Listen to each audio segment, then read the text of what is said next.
ہمارے ساتھ اس وقت موجود ہیں جنرل ریٹائرڈ نعیم خالد لودھی صاحب، دفاعی تجزیہ کار ہیں۔ بہت شکریہ ہمیں جوائن کرنے کے لیے آپ کا۔ بتائیے گا نعیم خالد صاحب کہ یہ جو فیصلہ آیا ہے سامنے، سمری کی گئی ہے، اس کے اوپر آپ کیا کہتے ہیں؟ جی میں سمجھتا ہوں کہ سب سے پہلے تو میں دونوں جنرل صاحبان کو مبارکباد پیش کرتا ہوں ان کی پروموشنز پہ،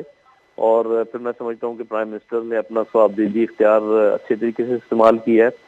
اور اب اس میں کوئی ابہام باقی نہیں رہنا چاہیے، یہ بحث اب ختم ہو جانی چاہیے، اور ہم امید رکھتے ہیں کہ پریزیڈنٹ بھی اس میں کوئی زیادہ ڈیلے نہیں کریں گے، اور مجھے یہ کافی حد تک امید ہے کہ پی ٹی آئی کی طرف سے بہت جلد ایک ایسا میسج آ جائے گا جس میں وہ ایکسیپٹ بھی کریں گے، مبارکباد بھی دیں گے، اور کیونکہ یہ ایک سنہری موقع ہے پی ٹی آئی کے لیے کہ وہ آرمی کے ساتھ اپنے جو تھوڑی سی ٹینشن ہے اس کو دور کریں۔ یہ اس لیے بھی ضروری ہے کہ فوج اور عوام کی ایک کچھ لوگوں کے درمیان جو خلیج پیدا کی گئی ہے اس کو ختم کیا جائے، تاکہ فوج اپنے جو پروفیشنل معاملات ہیں ان کے اوپر توجہ دے سکے، کیونکہ بہت سارے چیلنجز ہیں آرمی چیف کے لیے، ان کو ان کی طرف توجہ دینے کی ضرورت ہے۔ تو میرا خیال ہے اس کو سیاسی بحث سے اب نکال دینا چاہیے، اور عوام کو اور تمام سیاسی پارٹیوں کو آرمی چیف کی مکمل حمایت کرنی چاہیے، تاکہ وہ جو ہمارے سیکیورٹی کے معاملات ہیں اور بھی کچھ معاملات ہیں ان میں وہ اچھا کردار ادا کر سکیں۔ جی اچھا جنرل صاحب، فوج کی جانب سے تو بہت ہی اچھا سٹانس لیا گیا کہ فوج جو ہے وہ سیاست سے دور رہے گی، جیسا کہ ہم نے دیکھا ہے کل بھی army chief general Qamar Javed Bajwa نے اپنے الوداعی خطاب میں یہ کہا تھا، اس کو آپ کیسے دیکھتے ہیں؟ جی میرا خیال ہے کہ یہ بہت احسن بات ہے، اور خاص کر جس قسم کے حالات ہیں فوج افورڈ بھی نہیں کر سکتی کہ وہ اپنے پروفیشنل معاملات سے ہٹ کر کسی طرف توجہ دے سکے، ان کے جس کو کہتے ہیں دونوں ہاتھ بھرے ہوئے ہیں۔ تو یہ موقع ہے کہ کیونکہ چینج آئی ہے تو اس سے فائدہ اٹھانا چاہیے، فوج کو بھی فائدہ اٹھانا چاہیے، اور پولیٹیکل پارٹیز کو بھی اپنے جو رویہ ہے اس کو درست کر کے فائدہ اٹھانا چاہیے، نہ وہ ان کو گھسیٹیں، ان کو اپنے کام کرنے دیں، خود اپنا کام کریں۔ ہاں البتہ ایک بات میں ضرور کہوں گا کہ ایک اپرچونٹی نئے چیف کے لیے یہ ضرور ہے، اگر پی ٹی آئی کی طرف سے بھی ان کو ویلکم کر دیا جائے تو وہ کم از کم پریزیڈنٹ اور چیف جسٹس کے ساتھ مل کر ان دونوں یہ جو دھڑے ہیں، سیاسی دھڑے جو ان میں بہت زیادہ ایک سٹینڈ آف ہے، بہت زیادہ سختی پائی جاتی ہے، ان کو قریب لا کر کوئی مسائل حل کر دیں۔ آخر صرف ارلی انتخابات ہی مانگ رہے ہیں نا ابھی عمران خان، جی اگر اس کی کوئی ڈیٹ مقرر ہو جاتی تو میرے خیال پاکستان بہت جو یہ تذبذب کی صورتحال ہے اس سے نکل سکتا ہے۔ لیکن جنرل صاحب اب بات یہی ہو رہی ہے، فوج بھی یہی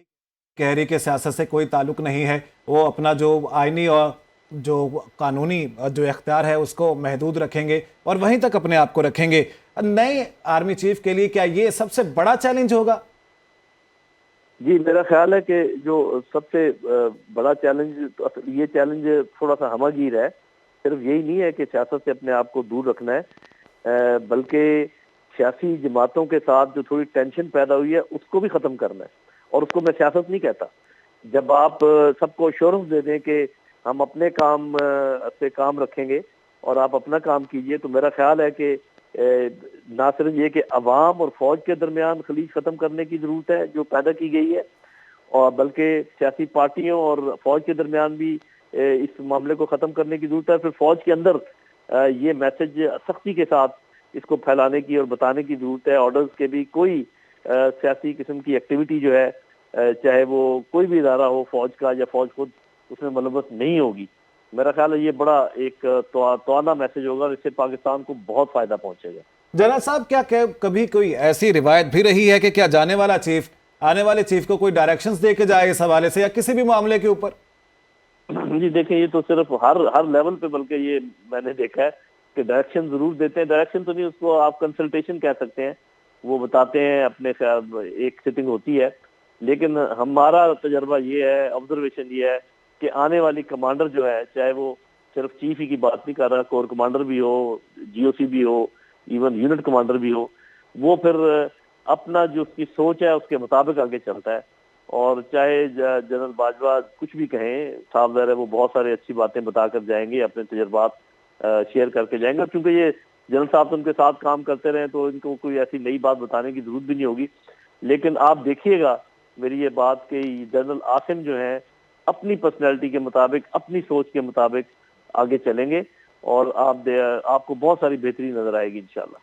اچھا جنرل صاحب، ایسی خبریں بھی سامنے آ رہی ہیں کہ صدر مملکت جو ہیں وہ چیئرمین پی ٹی آئی سے آج اہم ملاقات کر سکتے ہیں اس اہم تقرری کے حوالے سے، تو کیا لگتا ہے آپ کو اس سب میں ہجانی کیفیت تو ختم نہ ہوئی نا؟ جی میرا خیال ملاقات کے بعد ہجانی کیفیت ختم ہو جائے گی، یہ اور ہو جانی چاہیے، کیونکہ یہ میں دیکھیں زیادہ سیاست پہ بات نہیں کرتا، لیکن میں آپ کو ایک سیاسی نکتہ بتا دوں، پی ڈی ایم میں خوشی کی لہر دوڑ جائے گی اگر پی ٹی آئی نے کوئی مخاصمت کا رویہ جاری رکھا فوج کے ساتھ۔ ان کے لیے تو ان کا تو خواب پورا ہو جائے گا پی ڈی ایم کا، تو یہ پی ٹی آئی کے سوچنے کی بات ہے کہ پولیٹیکلی ان کے لیے بہت ڈیمیجنگ ہوگا اگر وہ اپنا رویے میں چینج نہ لے کر آئیں اور اس گولڈن اپرچونٹی سے فائدہ نہ اٹھائیں جس میں کہ فوج کے اور پی ٹی آئی کے تعلقات دوبارہ سے نارملائز ہونے کے بہت امکانات موجود ہیں۔ جنرل صاحب کیا کرنا چاہیے عمران خان کو، پاکستان تحریک انصاف کو؟ وہ تو پہلے ہی کال کی احتجاج کی دھمکی دے چکے ہیں، 26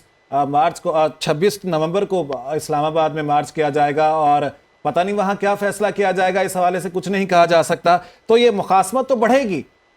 جی میرا خیال ہے کہ جو انہوں نے کال دی ہوئی ہے جو میری سمجھ میں وہ تو ارلی الیکشنز کے لیے ہے، اور یہ تو 26 تاریخ کی وجہ سے یہ ریڈیوس کیا جا رہا تھا کہ شاید وہ یہ ہو سکتا ہے وہ تاریخ بدل دے، تو سیاست میں تو کوئی حرف آخر نہیں ہوتا۔ ان کی جو لانگ مارچ ہے اس کا جو مین تقاضا ہے وہ آپ بھی جانتے ہیں اور میں بھی جانتا ہوں، وہ ہے شفاف اور جلد انتخابات۔ وہ ان کا حق ہے، وہ تقاضا اپنا کرتے رہیں، لانگ مارچ کرتے رہیں، لیکن اس معاملے کو جو میرا خیال ہے کہ اس کو اگر پسے پوچھ ڈال دیں اور یہ ٹینشن ختم ہو جائے تو ان کو سیاسی فائدہ نہیں، ہوگا۔ لیکن کل کا بیان آپ نے سنا ہے عمران خان صاحب کا، ایک ٹی وی کو، نجی ٹی وی کو انہوں نے انٹرویو دیا؟ جی سنا ہے، اسی لیے تو میں ایڈوائز میری طرف سے تو ایک مودبانہ سفارش ہی ہو سکتی ہے نا، تو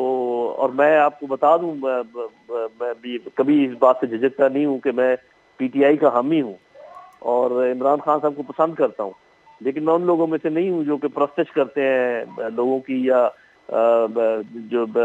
پیچھے چل پڑتے ہیں کہ چاہے سچ ہو چاہے صحیح ہو چاہے غلط ہو، میں ساتھ ہوں، میں ایسا ممبر نہیں ہوں پی ٹی آئی کا، تو میں یہ ان کو سجیسٹ کروں گا، التماس کروں گا۔ ٹھیک ہے جنرل صاحب، آپ ہمارے ساتھ موجود ہی رہے گا۔ ہمارے ساتھ موجود دفاعی تجزیہ کار بریگیڈیئر حارث سر، بہت شکریہ آپ کے وقت کا۔ سر آج ایک اہم تقرری کے لیے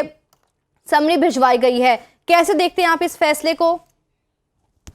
پاکستان نے اب ایک سینئر موسٹ جنرل کو چیف آف اسٹاف بنایا ہے، اس کے بعد نمبر 2 کو جو ہے جنرل ساحر کو وہ chairman joint chief of staff committee بنایا ہے۔ میرے خیال میں اس کو اب پوری قوم کو ویلکم کرنا چاہیے،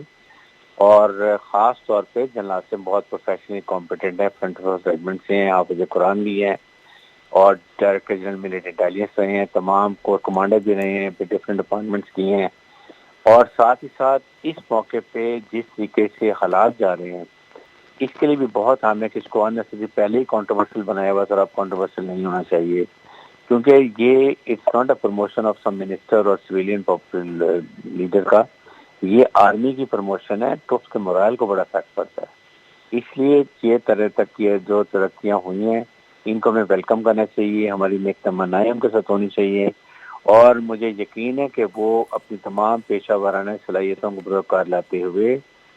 بیسٹ طریقے سے ڈگنیٹی اور آنر کے ساتھ ملک کو اور آرمی کو سرو کریں گے۔ اور اس وقت یہ یاد رکھیں جو بھی چیف آف اسٹاف بنتا ہے اس کی پرائورٹی سب سے پہلے پاکستان کی ملٹری کی پروفیشنل ٹریننگ ریڈینس ہوتی ہے، پھر جغرافیکل باؤنڈریز ہوتی ہیں، اور پھر انٹرنیشنل تھریٹ اس کو دیکھتے ہیں، اور پھر ریاست پاکستان کو وہ آئین اور قانون کے مطابق سپورٹ کرتے ہیں۔ صحیح، اس وقت بریگیڈیئر صاحب، اس وقت جو سیاسی حالات ہیں وہ یہ تقاضا کرتے ہیں کہ جو معاملات ہیں وہ بہتر ہوں، سیاسی جماعتوں کے درمیان اداروں کے ساتھ جو معاملات ہیں، تعلقات ہیں، وہ بھی بہتر ہوں۔ اس سلسلے میں نئے آنے والے آرمی چیف اپنا کوئی کردار ادا کر سکتے ہیں؟ دیکھیں اس وقت یہ جو حکومت موقف دے رہی ہے، رانا ثناء اللہ ہمیشہ امیچور بات کرتے ہیں، ابھی پریزیڈنٹ کے پاس سمجھی گئی ہے، آپ پہلے سے کیوں اسپیکولیشن کر رہے ہیں کہ وہ روکیں گے یا ان کے اختیار نہیں ہے؟ Why your challenging power? Sir ہم اس لیے کر رہے ہیں کہ کل پاکستان تحریک انصاف کے چیئرمین عمران خان کی جانب سے ایک انٹرویو دیا گیا تھا اور کہا گیا تھا کہ صدر مملکت مشورہ کریں گے ان سے، وہ ان کے ساتھ رابطے میں ہیں اور اس سلسلے میں وہ کھیلنا چاہتے ہیں، کھیلیں گے آئین اور قانون میں رہ کر، کہا تھا، لیکن پریزیڈنٹ نے ابھی عمل کوئی نہیں کیا۔ میں یہ کہہ رہا ہوں کہ لیٹس سی کہ پریزیڈنٹ اگر اس کو، آئی ایم شور کہ پریزیڈنٹ ہے سپریم کمانڈر آرم فورسز ہیں، وہ بھی اس کو کنٹروورشل نہیں بنائیں گے. اور اگر وہ مشورہ کرتے ہیں 2-3 گھنٹے کے لیے جیسے پہلے مشورے ہوتے ہیں لندن کے ساتھ تو کوئی بات نہیں, کر لیں اور اس کے بعد اپروو کر دیں. لیکن اگر وہ اس کو ڈیلے کرتے ہیں دین حکومت کو اور پھر ڈسکشن کو آگے لے کے چلنے کی ضرورت ہے. ابھی تک اس کو روٹین میں پریزیڈنٹ کے پاس جایا گیا ہے. Let see by evening what happens. I am sure کہ کوئی نہ کوئی پازیٹیو آؤٹ کم ہونا چاہیے. اس وقت ال افورڈ کر سکتے ہیں کہ اس وقت اس اپائنٹمنٹ کو کنٹروورشل بنایا جائے. جتنی پروموشن ہے سارے پروفیشنلی کمپیٹنٹ تھے. اگر سوچ سمجھ کے فیصلہ کیا گیا ہے تو پوری فوج اس کو ویلکم اس لیے کرے گی کہ یہ یونٹی آف کمانڈ کی بات ہے. اور اس وقت جو ان کے پاس بہت چیلنجز بھی ہیں نئے چیف آرمی اسٹاف کے لیے, چاہے وہ چیلنج ہمارے پاس ایکسٹرنل ہیں, انٹرنل ہیں, 5th جنریشن وار کا اٹیک ہوا ہے, پولیٹیکل ہمارے ملک کے حالات خراب ہیں, اکانومی خراب ہے. تو ان چیزوں کو دیکھتے ہوئے بریگیڈیئر ریٹائرڈ حارث نواز صاحب ہمارے ساتھ موجود تھے.